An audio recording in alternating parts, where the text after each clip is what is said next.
There's a moment, and if you've ever stood in a crowd waiting for someone important to arrive, you know this moment, where the air changes before the person even shows up. It's not dramatic. It's not a trumpet blast or a police siren. It's just, the crowd leans forward. All at once. Like a field of grass catching wind.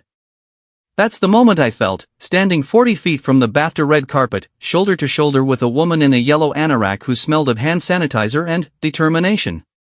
She'd been there since 11 in the morning. It was now 6:45 at night. Some people understand devotion in ways I never will. The Royal Festival Hall that evening was doing its usual thing, trying very hard to look like it wasn't trying. Those buildings always do that. The Thames was doing its February thing too, grey, indifferent, occasionally beautiful the way ugly things can be beautiful when the light hits wrong. I wasn't supposed to be there, technically.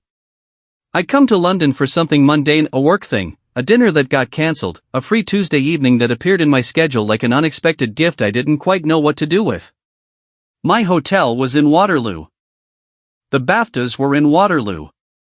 I followed the crowd the way you follow river water, not deciding, just moving. By the time I realized what I'd wandered into, the barriers were up, the photographers were 40 deep, and a man in an earpiece was standing approximately 6 inches from my left arm. So I stayed. The first thing you notice, being that close to a formal royal event, is how extraordinarily normal everyone pretending to be extraordinary actually looks. The film people arriving in their cars, the ones whose names you'd recognize, they step out and, their faces do this thing. This snap. Off is real. On is the version the cameras want. The transition takes about half a second. I watched it happen 12 times. And, then, the crowd, which had been politely applauding, doing the British thing of being enthusiastic in a very controlled way, shifted. The woman in the yellow anorak grabbed my arm. She didn't say anything. She just grabbed it. His car was unremarkable. That's the first strange thing. No announcement, no motorcycle outriders doing the performative slow roll. Just a black car that turned in from the embankment side and stopped. The door opened. And Prince William stepped out into a February evening that was, quite frankly, misbehaving. The wind had picked up in the last 20 minutes. Not the polite kind of wind that rearranges your hair artfully. The rude kind. The kind that finds the gap between your collar and your neck and commits to it.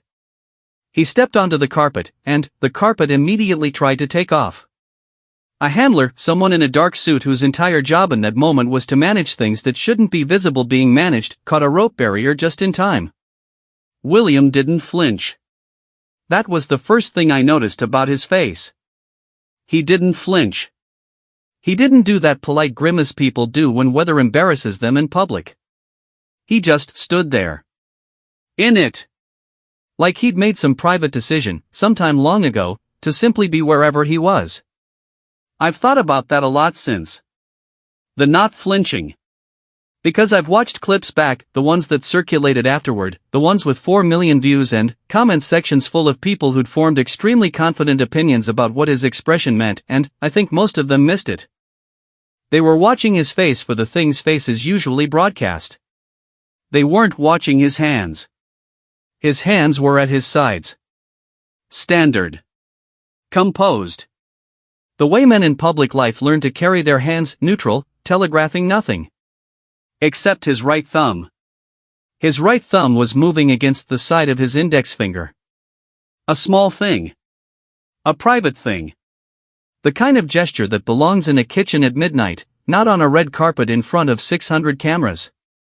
I only saw it because I was at the wrong angle for it to be hidden. The photographers were all facing him straight on. I was 40 degrees off to the left. I saw the thumb. He walked the carpet the way you walk through something you've walked through 1,000 times and have somehow never quite gotten used to. Not uncomfortable. Not reluctant. Something more complicated than either of those things. The word that kept coming back to me, standing there in the cold watching it, present. He was present in a way that seemed to cost him something. Like presence, for him, was not the natural resting state but the thing he was actively, quietly choosing. Every 30 seconds. Every new cluster of cameras. Every shouted question from a journalist that he answered with that particular version of his smile, the one that reaches his eyes just enough that nobody can call it false. The woman in the yellow anorak beside me made a sound. Not words. Just a sound. The kind of sound you make when you see someone you've been worried about and they look okay but you're not completely sure they're okay. She'd been watching him for a long time, this woman. She knew his walk. She knew the difference between his public smile and the real one. I believed her. There was a moment, maybe 3 minutes into his carpet walk, where someone in the crowd called his name. Not shouted. Called. The way you'd call to someone across a garden. His head turned before the security did. Before the handlers did. Before any of the infrastructure built specifically to intercept exactly this kind of moment could intercept it. He turned. A girl 14, maybe 15, braces, a phone held up at the completely wrong angle to get a useful photograph, just said, "I hope you're doing okay." Not "Can I have a picture?" Not "William over here." Not any of the standard crowd barrier noise. Just that. "I hope you're doing okay." The red carpet went briefly strange. Not silent, it was never silent, the noise level never dropped, but something in the immediate atmosphere of the moment just paused. He looked at her for 2 full seconds. Then, he said something. Quiet. I couldn't hear it from where I was standing. The girl looked like she might need to sit down. The woman in the yellow anorak was gripping my arm again. He moved on. Of course he moved on. The carpet moves everyone forward whether they're done with a moment or not. But, I kept watching his face. And, for just a half second, after he'd turned back toward the hall, before the next cluster of cameras and, the next practice smile and, the next journalist with a microphone, his expression did something. I don't have a clean word for it. It wasn't grief. It wasn't gratitude. It wasn't the fragile look of a person who's been caught off guard by unexpected kindness. It was something older than any of those. The look of a person carrying something heavy, being briefly reminded that other people can see the weight. Not the carrying of it. Just the weight. He went inside. The carpet resumed being a carpet. The photographers pivoted to the next arrival. The man in the earpiece walked 6 inches to the right, recalibrating for the new situation.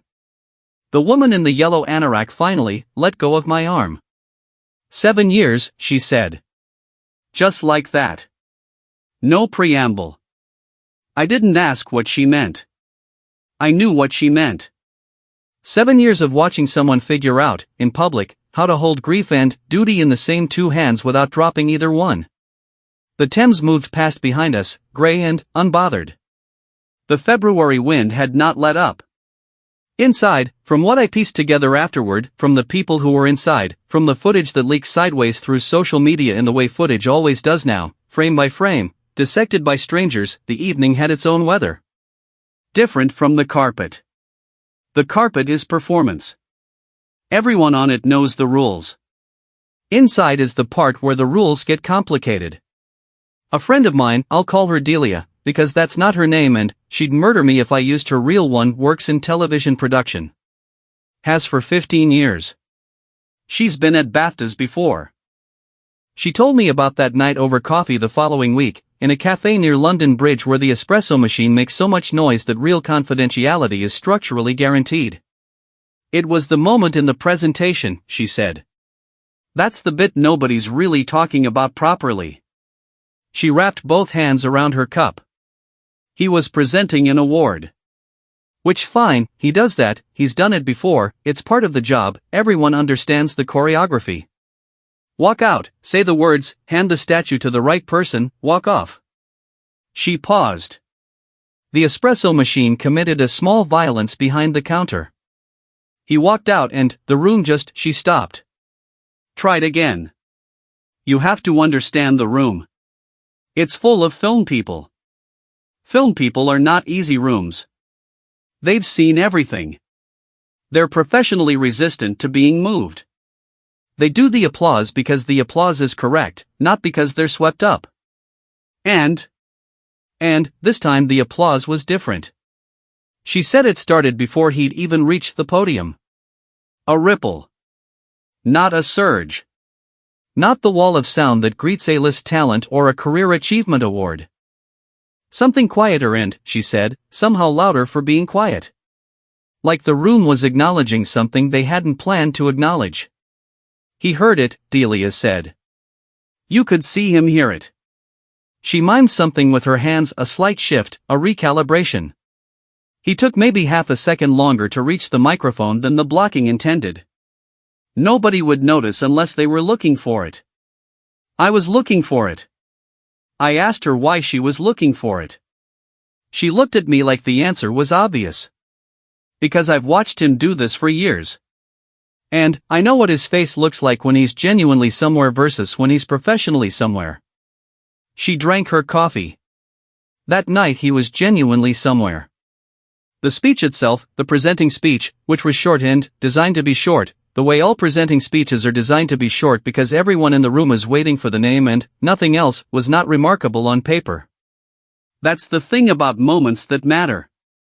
They are almost never remarkable on paper. On paper it was 47 seconds of a person saying the correct words in the correct order before revealing an envelope. But, Delia said there was a line. Just one line. Unscripted, or at least not scripted in the version that had been handed to him.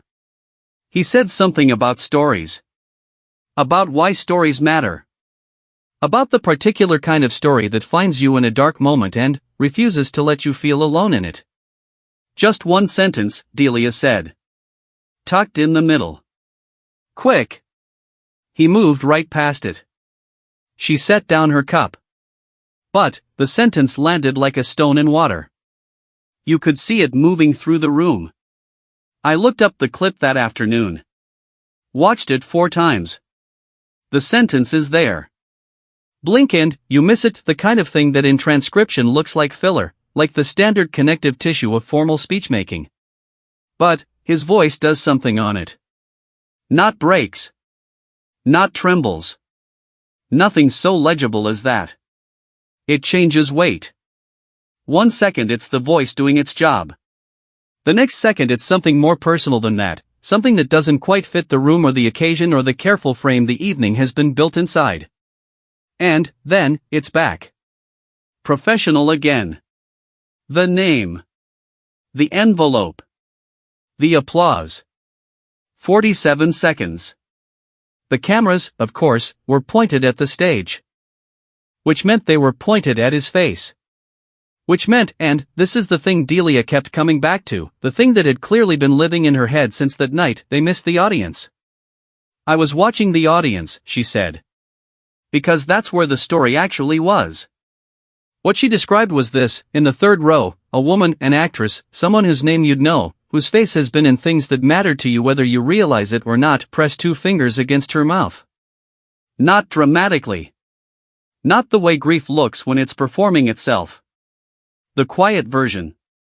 The private version that escaped before she could stop it. And, 3 seats down from her, a director, older, decorated, the kind of person who has won everything there is to win and carries it like a man who's forgotten what he was looking for, looked down at his hands. Just for a moment. Then, back up.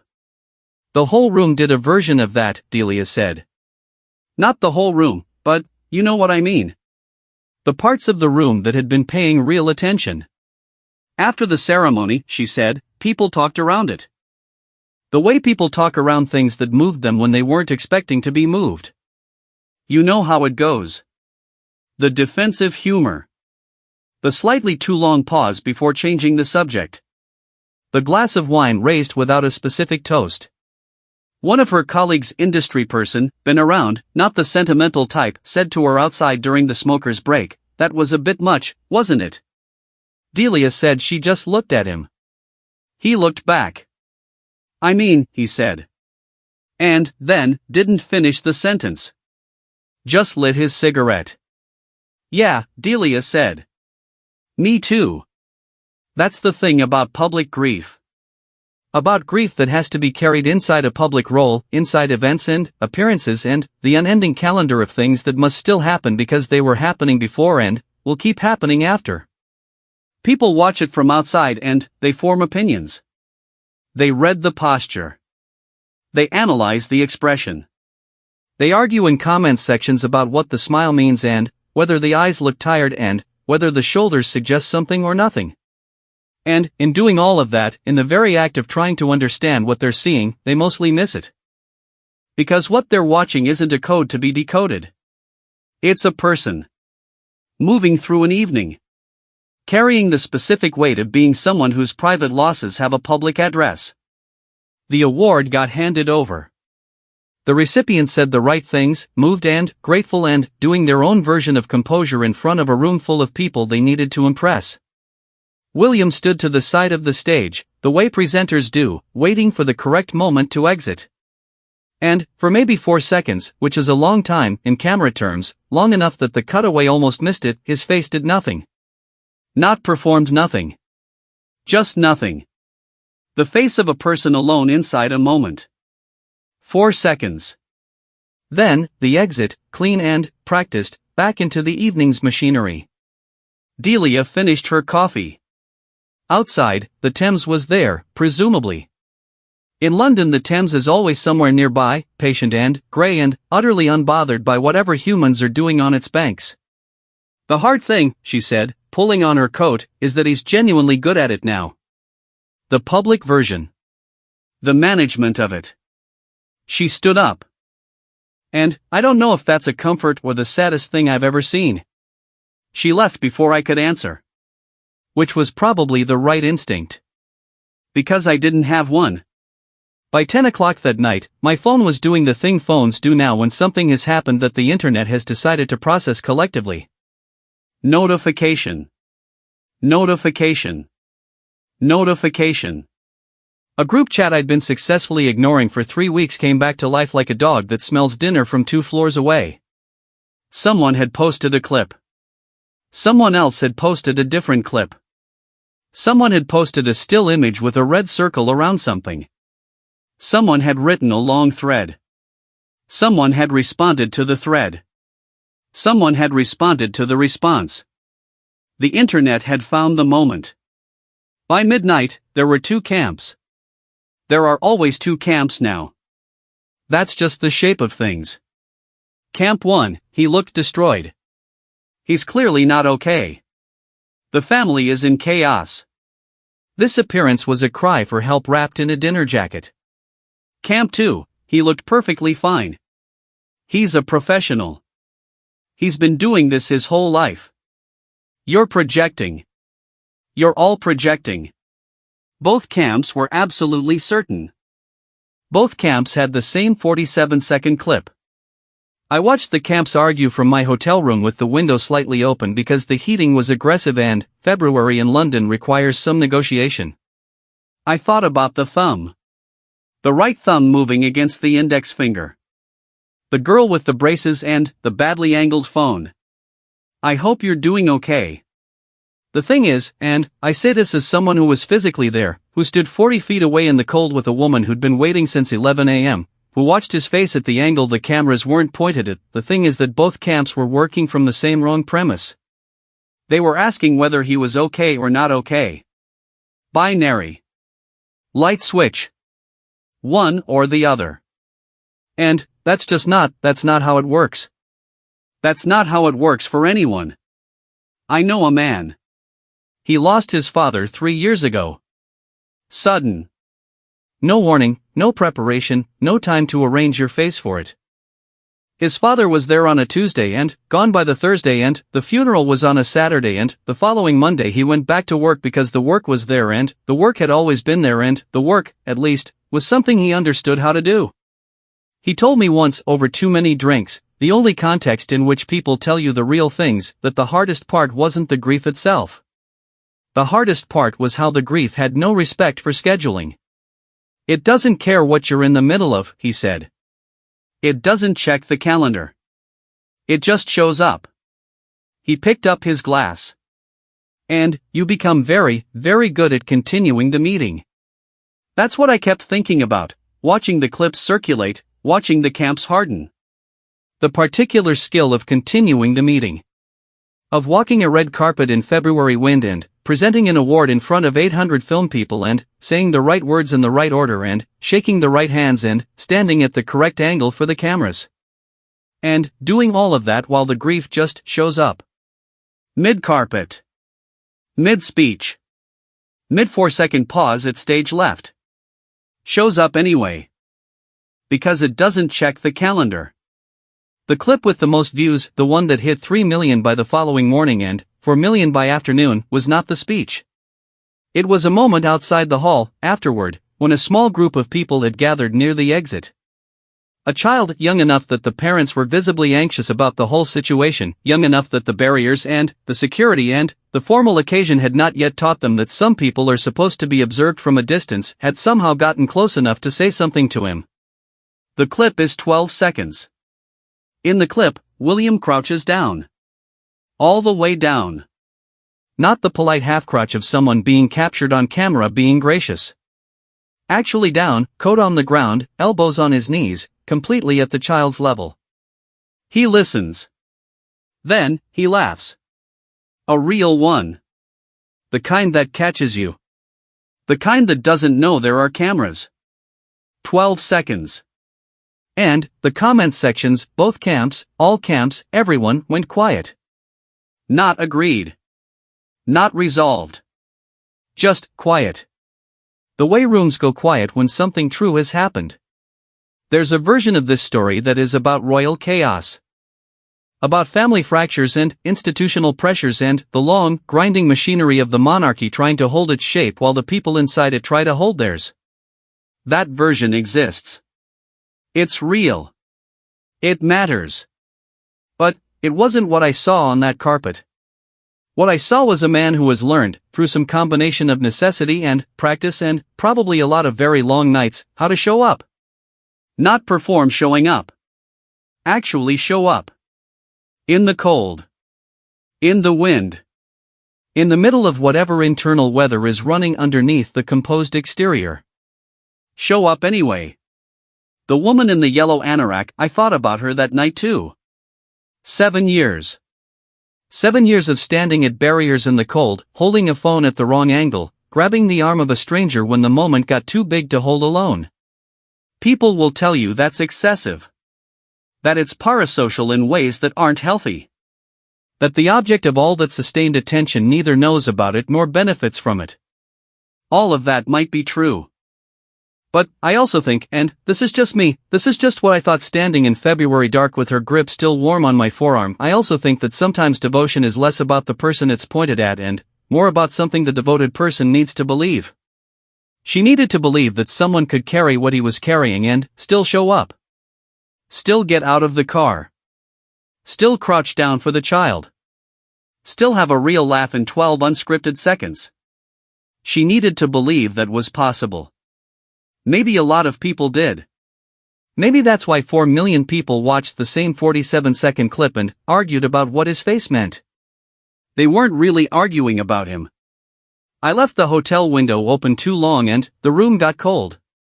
Fell asleep to the sound of the river somewhere below, doing its gray unbothered thing. Woke up to 17 more notifications. The camps were still arguing. 3 days later, back home, back in the ordinary architecture of my ordinary life, I was standing in a supermarket trying to remember why I'd come to the supermarket when I saw the magazine. His face on the cover. The image was from the carpet. The February wind was doing the thing to his hair. His expression was the composed one, the professional one, the one that the cameras had been pointing at all night. The headline above it said something about chaos.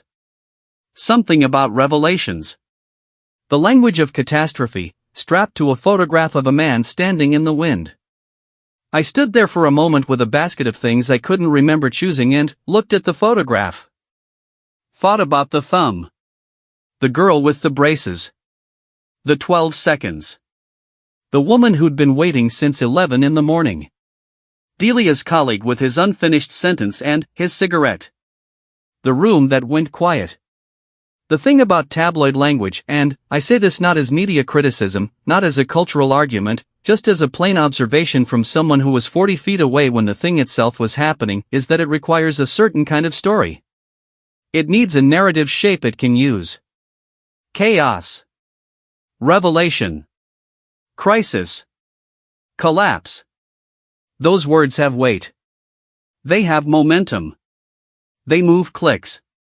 And, they are simply not the vocabulary for what I watched on that carpet in the February wind. What I watched was not chaos. Chaos is formless. Chaos has no direction. What I watched was a person navigating something with a great deal of direction. With intention. With the specific kind of dignity that is not the same as ease, that is actually the opposite of ease, the dignity that costs something, that is chosen fresh each time, that doesn't arrive pre-installed. There's a word in Welsh, I learned this from someone I knew years ago, someone who took language seriously in ways that occasionally bordered on insufferable, the word is hiraeth. It doesn't translate cleanly. The nearest you can get in English is something like, a longing for something loved and lost, combined with grief for its absence, combined with the strange homesickness for a home you can no longer return to. Not quite grief. Not quite longing. Both, and something else underneath both. The Welsh use it for places. For childhoods. For versions of the world that no longer exist. I thought about that word watching his face at stage left during those 4 unscripted seconds. Thought about whether there's a version of hiraeth for people. For versions of a life you were supposed to have. For the person who was going to walk beside you through all of this. He has his children. He has his work, and the work is real, not symbolic, not ceremonial, but actual rolling sleeves up work on things that matter to him, on homelessness and mental health and the planet his children will inherit. He has his people, whatever remains of them in the specific shape they're in now. He has, presumably, some form of ordinary life that the cameras don't reach, breakfast arguments and terrible television choices and dogs that don't respect the furniture. He has all of that. And he still has the thing underneath all of that. The weight. The thumb moving against the index finger while the red carpet wind tears past. On the train home I was sitting opposite a man in his 60s who fell asleep somewhere around Clapham and stayed asleep all the way to wherever he was going. His hands were in his lap. Open, relaxed, the hands of a sleeping person. I don't know anything about him. His life, his losses, his particular version of the weight everyone carries. But, I thought about how much goes unwitnessed. How many red thumbs against index fingers? How many 4-second pauses? How many 12-second laughs nobody thinks to film? How much of what a person actually is exists in the spaces between the documented moments? I went home. Fed the cat, who was aggressively indifferent to my absence and my return in equal measure. Opened the mail. Found nothing interesting. Stood at my kitchen window for a few minutes with a cup of tea that was just slightly too hot to drink and looked out at my ordinary street with its ordinary parked cars and its ordinary lamplight going orange in the early dark. Thought about the woman in the yellow anorak and whether she'd gotten home all right. Whether she'd eaten dinner.